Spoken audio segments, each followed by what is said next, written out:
Encore cette parole qui nous fortifie. Et notre source de vie, c'est dans la parole de Dieu. Gloire à Dieu.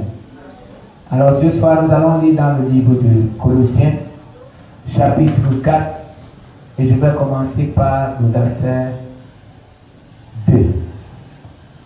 Colossiens, chapitre 4, le verset 2. Persévérez dans la prière. Veillez-y avec action de grâce.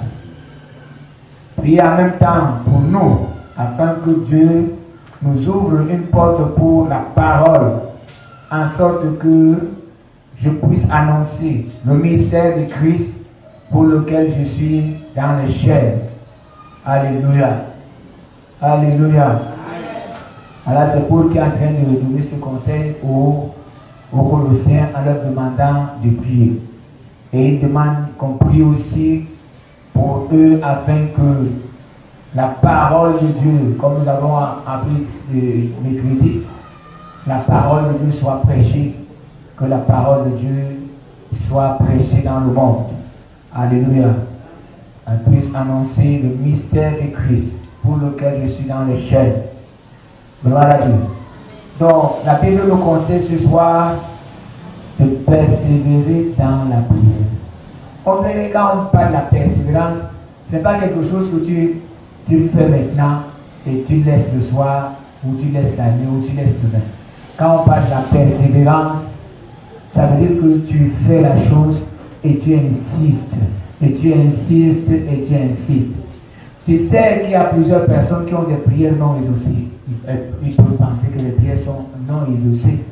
Mais comme nous ne connaissons pas le plan de Dieu, et nous ne connaissons pas ce que Dieu fait, parce que Dieu peut prendre une décision et il peut dire qu'il résout notre problème, il ne nous dit pas. Peut-être il a même exaucé la prière, et il a dit que tu vas recevoir la chose peut-être dans 2 mois, peut-être dans 1 an, mais il a déjà exaucé.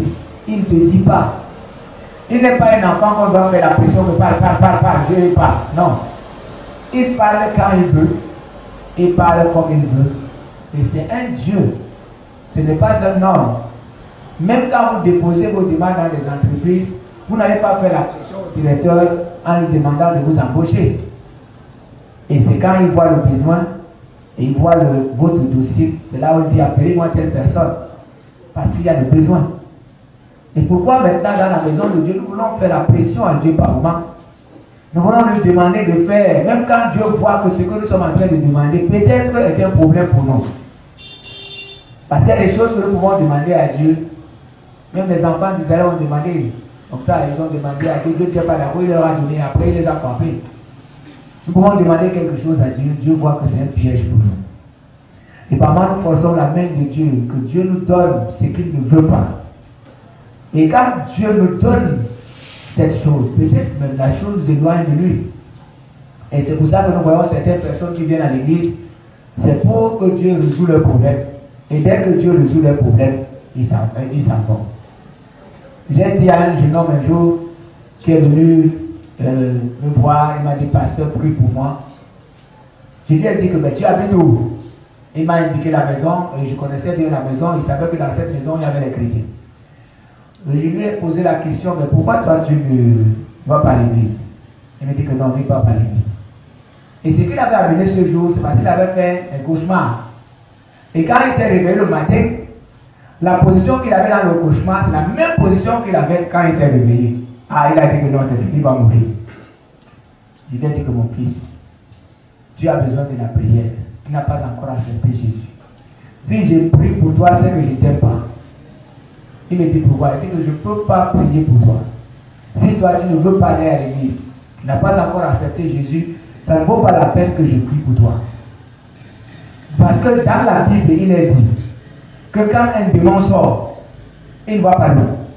S'il trouve un moyen d'y revenir, il va chercher 7 autres démons plus méchants que lui. Et la Bible dit que la condition de ce démon devient pire. Il dit qu'au lieu de chasser le démon qui est en toi, il sort, il va chercher 7 autres démons, continue à héberger le démon qui est dans ton corps. Rentre chez toi. Quand tu vas accepter Jésus, tu viens, je vais prier pour toi. Et si quelqu'un peut dire que non, le pasteur, non, parce que tu avais mal fait. Mais je pense que j'ai bien aimé ce jeune homme. Au lieu d'avoir 8 démons, qu'il continue à garder un démon en lui. Je parle à ceux qui vont souvent à l'église parce qu'ils veulent seulement que Dieu résout leurs problèmes. Moi, je dis, quand j'ai donné ma vie au Seigneur, je vous assure, notre Dieu est fidèle.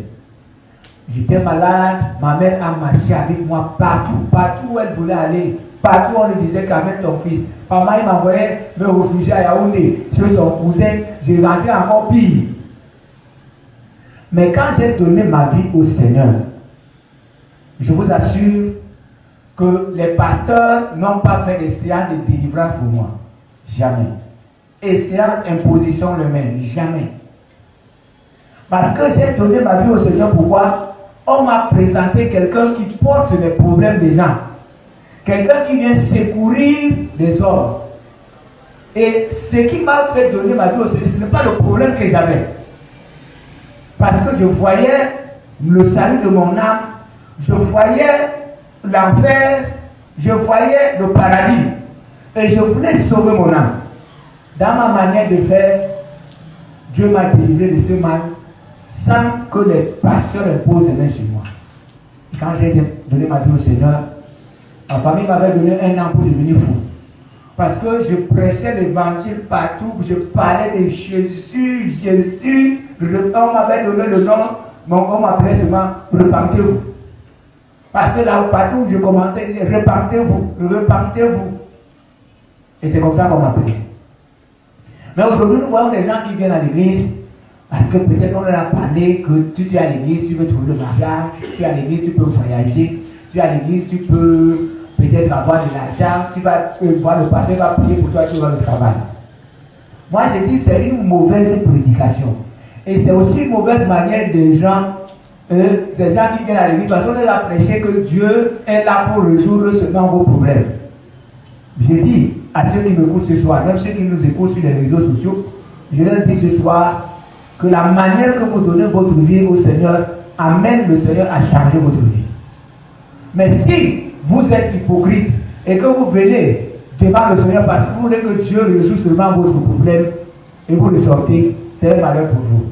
C'est pour ça que vous voyez ceux qui sortent de l'église, par moments deviennent pires. Vous leur parlez de la Bible, ils vont saboter les pasteurs, ils sabotent les serviteurs de Dieu, ils sabotent les frères. Hier, j'étais dans ma voiture et j'étais en train de suivre une radio chrétienne.